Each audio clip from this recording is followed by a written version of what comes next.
Story 1. The Tenant in the Mirror. Location, East Modesto, 2021. Welcome to Nick's Scary Stories. Today, we're heading to Modesto, a quiet Central Valley city that's seen its share of history and hauntings. From whispering shadows to reflections that aren't quite your own, these 5 true-sounding tales will make you think twice before you trust what you see. This first story comes from a woman living alone in a small apartment on the east side of Modesto, where something began staring back from her bathroom mirror, something that wasn't her. In 2021, I moved into a 1-bedroom apartment just off Yosemite Boulevard in East Modesto. It was nothing special, a converted unit in a creaky old Victorian house. But the price was right, and I was fresh out of a breakup, looking to be alone. The place was quiet, clean, and came with one strange feature. A huge antique mirror bolted to the bathroom wall. Oval-shaped. Gold frame. Covered with tiny cracks in the corners of the glass. The landlord said it was original to the house, over 100 years old. He told me previous tenants had tried to take it down, but it was impossible to remove without damaging the wall. So I left it alone. The first few nights were fine. Then, one evening, as I was brushing my teeth, I noticed something strange. My reflection was delayed. I moved my arm. The image followed, but just a hair too slow. I laughed it off. Probably just the way the glass was warped. Old mirrors are like that, right? But it happened again. And again. Until one night, it didn't follow at all. I smiled. It didn't. I blinked. It didn't. I stepped back from the sink and just stared. Then my reflection, still frozen, slowly lifted its hand and waved at me. I ran. I slept on the couch that night. In the morning, I told myself I was dreaming. That I was tired. Stressed. But the mirror started doing other things. Sometimes I'd see shadows move behind me that weren't there when I turned around. Once, I saw someone walk out of the frame, like they'd been standing behind me and just turned the corner. And the worst part? The longer I stayed there, the more it started to look like me. Not the reflection. The mirror. The dark spots in the glass looked like my freckles. The cracks mimicked the lines in my face. It was as if the mirror was memorizing me. I decided I had to cover it. I hung a sheet over it. Taped it to the wall. Didn't care what the landlord said. That night, I heard tapping. From inside the wall. Then a whisper. "Let me see you." The next morning, the sheet was gone. The mirror was exposed. And in red, fogged letters on the glass, was written, "That's not your face." I moved out that weekend. As I was packing, I ran into the downstairs tenant. She looked tired. Nervous. She asked if I'd seen anything strange in the bathroom. I told her everything. She nodded. Said, "It gets worse if you stare too long." Then she rolled up her sleeve and showed me something on her forearm. A faint handprint. Like someone had pressed against her skin from inside the glass. Story 2. Something knocked from under the floor. Location, Salida, just north of Modesto, 2016. Welcome back to Nick's Scary Stories. Our second tale comes from a teenager who lived just outside Modesto, near the farming community of Salida. This part of the Central Valley is full of wide-open fields and quiet backroads, the kind of place where you can hear everything at night. And sometimes, that's exactly the problem. In 2016, I was 17 and living with my parents in an old farmhouse on the edge of Salida, the kind that sat low to the ground, with a crawlspace beneath the floorboards. The house creaked constantly. You could hear everything. The sound of someone walking in the hallway. The groan of pipes when the shower ran. Wind in the attic. But one night, I heard something I'd never heard before. It came from beneath my bedroom floor. 3 knocks. Not from the door. Not the wall. The floor. I froze. The room was quiet again. I leaned over the bed and pressed my ear to the wooden boards. Nothing. I told myself it was the house settling. Then, the next night, same time, around 2 a.m., it happened again. 3 knocks. Faster this time. I told my dad. He laughed it off. Probably an opossum under the house, he said. But the knocking kept happening. Every night. Always under my bed. I stopped sleeping on the mattress. Moved to the couch. It helped for a few days. Then the knocking followed me. This time it came from the living room floor. That's when I decided to check the crawl space. I waited until daylight. Pulled open the access panel in the side yard. The space beneath the house was narrow, low, dry. But there was something strange. A hole dug out from the dirt beneath my room. And inside the hole, a pile of toys. Little cars. Dolls. Broken figures. All old. Covered in dust. And lying on top was a child's drawing. Faded. Crumpled. But I could still make it out. A picture of a house, our house, with a stick figure drawn underneath it. And scribbled in red crayon, the words, "I'm still down here." I backed out, slammed the hatch, and told my mom everything. She didn't say a word. Just looked away. Later that night, I overheard her whispering to my dad in the kitchen. She found the boy's spot, she said. He didn't answer. Then she added, "We should have never covered it up." I confronted her the next morning. She broke down. Said that years before we bought the house, it belonged to a foster family. One of the kids had gone missing. Disappeared from his room. The cops never found anything, assumed he ran away. But there were rumors. Neighbors claimed the father used to punish the kids by locking them beneath the house for hours. Days. And one day, he never let one out. The family moved. The house sat empty for a year. Then we bought it. I asked my parents why they didn't tell me. My dad just said, "We didn't think anything was left." That night, I didn't sleep. I sat in my room, lights off, staring at the floor. At exactly 2:03 a.m., I heard the knocks again. But this time, there were 4. I leaned down, pressed my ear to the wood, and a voice whispered, "Thank you for hearing me." Story 3, The Room Behind the Wall. Location, Central Modesto, 2014. Welcome back to Nick's Scary Stories. Our third story takes us to Central Modesto, a neighborhood full of quiet residential streets and older homes with secrets sealed deep inside. In this story, a family buys a cheap foreclosure, thinking they've found a great deal, until they tear into the garage and discover a hidden room that was never supposed to be found again. In 2014, my uncle and his family bought a house on Needham Street, a 2-bedroom foreclosure in Central Modesto. It had been sitting vacant for years.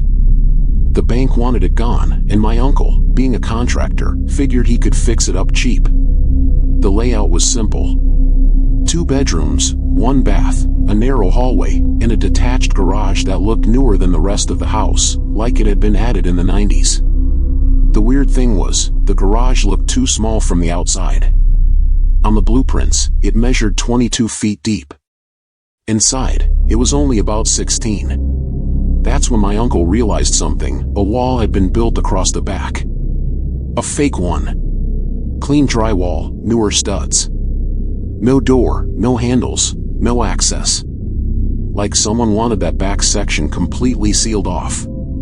He asked the realtor about it. She shrugged. Bank doesn't know. Probably just storage. So one weekend, my uncle decided to open it up. He and my cousin cut through the wall with a saw and stepped inside. What they found didn't look like storage. It looked like a ritual space. The walls were painted black. Completely black, even the floor and ceiling. No windows. No outlets. In the center of the room was a circle made from melted wax, surrounded by symbols no one could recognize. And along the walls were scratches. Not random marks, claw marks. Hundreds of them. Gouged deep into the drywall, as if something, or someone, had been trying to claw their way out. They both stepped back immediately. That night, my cousin started hearing noises in the house. Knocks in the hallway. Breathing near his bed. And a low voice whispering his name, just once, right before dawn. My uncle sealed the wall back up the next day. But it didn't help. The activity got worse. Lights flickering. Doors unlocking. And every night at 3:15 a.m., my aunt's phone would ring, no number on the screen. Just static. She finally answered one night. And on the other end, a voice. Dry. Hoarse. Familiar. It said, "You let me out." They called a priest. Then a second one. One of them refused to enter the house.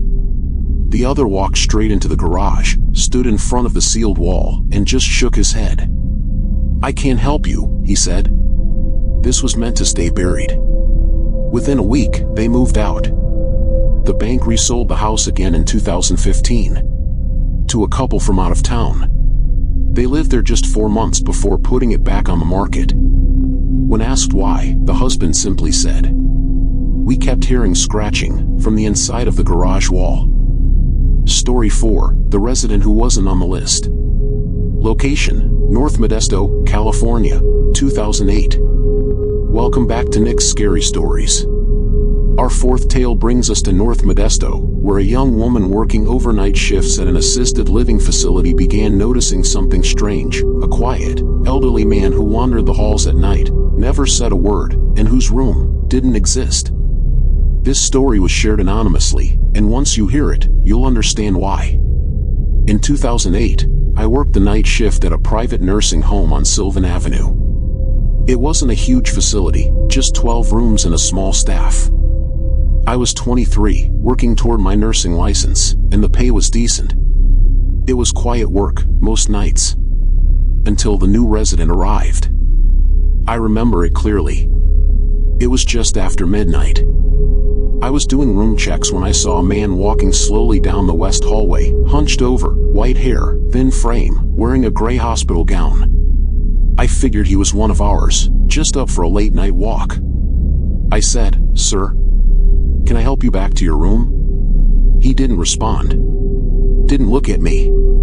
Just turned the corner and disappeared into the shadows near the supply closet. I went after him, but when I turned the corner, he was gone. I thought I'd imagined it. Told myself maybe he ducked into a room I missed. But the next night, I saw him again. Same spot. Same time. Same silent shuffle down the hallway. And again, he vanished around the corner. I checked every room. Asked the other nurse on duty. No one had seen him. I asked the next day during staff rounds. The administrator said there were no new admissions. I described the man. Everyone shook their heads. "He's not one of ours," they said. But I kept seeing him. Always around 12:30 a.m. Always walking toward the west hallway. Always disappearing before I could follow. Then one night, I got bold. I waited for him, flashlight in hand. As soon as I saw him round the corner, I stepped into the hall. "Sir, stop right there," I said. He paused. For the first time, he turned to face me. His eyes were milky white. No pupils. No emotion. And the closer I got, the colder the air became. I raised my flashlight and pointed it at his chest. No shadow. I stepped back. He turned and kept walking, not into a room, but into the supply closet, which was locked. I opened it seconds later. It was empty. After that night, things changed. Lights flickered. Patients started waking up screaming. One woman claimed the old man had stood over her bed and whispered her name. Another said he'd tried to drag her out of bed by the ankles. We checked security footage. Nothing showed up. Until one night, we found something. A motion detector in the west hallway went off at 12:33 a.m. The camera facing it showed an empty corridor. But the reflection in the glass case nearby? A figure. Gray gown. White hair. Walking. The director called the state. They ran checks on the property. That's when we learned the truth. Before the building became a care home, it had been a hospice center. One patient, a man with no living relatives, had died there alone in 1996. In room 13. That room no longer existed. The hallway had been rebuilt during renovations, but the west wing stood exactly where room 13 used to be. And that's where I kept seeing him. We never filed an official report. But every night I worked after that. At 12:30 a.m. sharp. I made sure never to walk down the west hallway. Because I knew he was still there. And he was looking for a room that didn't exist anymore. Story 5, The Footprints in the Dust. Location, rural Modesto, 2023. Welcome back to Nick's Scary Stories. Our final tale takes us to the outskirts of Modesto, farmland, orchards, and old houses that sit in silence for decades. A man inherits his grandfather's isolated property and plans to fix it up alone. But every morning, he wakes to find the same thing on his front porch. Footprints. Fresh. And always headed toward the door. Just a few months ago, in early 2023, I inherited my grandfather's old property west of Modesto, a small ranch house sitting on 5 acres of dry land, about 10 miles outside the city. He passed in his sleep. Left the house to me. No mortgage, no strings. Just a long gravel driveway, 2 broken down sheds, and a porch that looked out over empty fields. I work from home, so I figured I'd move in temporarily. Save money. Clean the place up a bit. Maybe sell it. My first night there was uneventful. Quiet. Too quiet. There were no sounds of cars. No neighbors. No city lights. Just the hum of crickets and dry wind. That morning, I stepped outside with a cup of coffee and noticed footprints on the porch. Bare feet. Pressed clearly in the dust. They came from the far side of the field and stopped right in front of my door. No turning around. No trail leading back. I looked out over the property. Nothing. No movement. No prints in the field, just on the porch. I chalked it up to a prank. Maybe someone knew I'd moved in. I swept them away. But the next morning, they were back. Same size. Same pattern. And again, only one direction. This time, I took pictures. Called a buddy who works for the county sheriff. He came by, walked the property, and found nothing, no signs of forced entry, no footprints beyond what I showed him. He shrugged. Weird, but probably just some local trying to scare you. Happens out here. I wanted to believe him. But then things started happening inside. At night, I'd hear creaking in the hallway, slow, deliberate steps. I'd leave the bathroom light on and find it off in the morning. One night, the back door was unlocked, even though I knew I'd bolted it shut. Then, a week after I moved in, I found muddy prints inside the house. Starting at the front door. Leading to the hallway. They ended in front of the closet in my grandfather's old bedroom. I opened it. Empty. Still smelled like his cologne. I called my mom. Told her what was happening. She went quiet for a long time. Then she said, "You know your grandfather used to talk about the man who visited at night, right?" I laughed. "What do you mean?" He always said a barefoot man would come walking across the field around 3 a.m. and stop at the door. Every night. And when the man finally came inside, your grandpa got sick. I didn't know what to say. Then she added something I'll never forget. He said the man had no eyes. Just empty sockets. That night, I stayed up. Set up a camera facing the porch. Left a light on in the hallway. sat on the couch with a baseball bat and waited. At 3:12 a.m., the hallway light flicked off.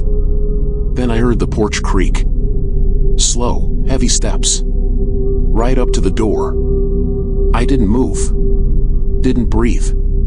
And then, 3 soft knocks. I didn't answer. The next morning, the camera was still running. But the footage cut out at 3:11 a.m. It came back on at 3:14. In between? Static. I packed up that afternoon and haven't gone back since. But I checked the live security feed yesterday. The house has been empty for months. But every morning, just after 3:00 a.m., the porch light flickers on, and a new pair of bare footprints appears in the dust. Always coming from the field. Never going back.